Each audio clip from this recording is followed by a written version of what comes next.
actually आमर municipality आईन सम्मत समस्ते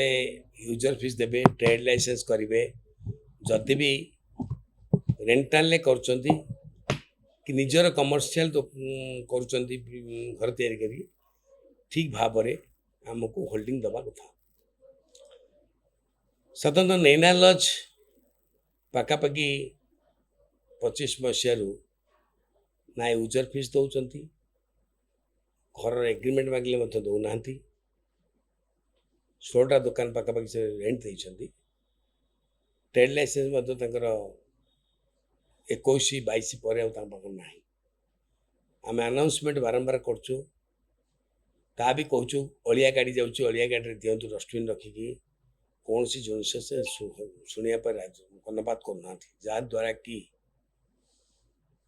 परिवेश मार्केट उपर बहुत खराब हो जाऊँगी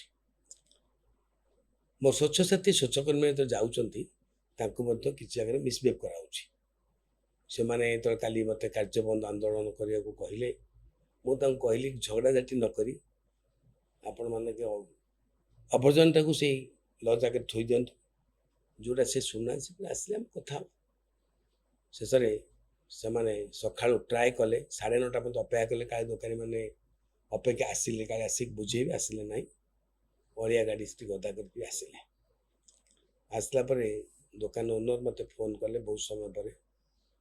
जी आज्ञा आप उठे नियंतु मो प्रेस्टीज ब्रांच आसूसी बोले ना आप बारंबार कहूँ कागज पत्र जहाँ कथा दिंतु से बर्तमान ये मुझे आगे पठातु दुकानी मैंने जो आसो आसी दुकान मैंने आप सम्मुख आसिले जहाँ ग्रीवांस थिला सी कहले से मैंने कहले नेक्स्ट परवर्ती मुहूर्त आ किसी प्रोब्लेम हेनी आम ठीक भाव सर करवा मोर रिक्वेस्ट रहा आम ट्रेड लाइसेंस पुराणा करूँ ना मो सेमती हम ना रिन्यूअल जदि करेंगे आप करूँ से कोरोना थिला सब क्लीन है मे भी एक्चुअली कोरोना थिला एटा को तो आम किसी नहीं कर कहली बाकी कर शीघ्र करूँ घर जो भड़ा देते तो रेंटा दिखाँ जहाँद्वारा कि टैक्सेस आम ठीक पाऊना लॉस कर यहाँ केवल नैना लज पर ही नहीं आगामी दिन में ये अभिनव उपाय आम करूँ आम गाछ झगड़ा कहीं कर आम करूँ आमर तेल एक्सट्रा खर्च हो आम पुणी जा उठेबू लोक टे सचेतन हूँ सर निश्चय हम यहाँ हम कारण यहाँ तो म्युनिसिपालिटी एक्ट भर अच्छी ना यहाँ तो म्युनिसिपालिटी एक्ट भर अच्छी ना एक्ट भर अच्छी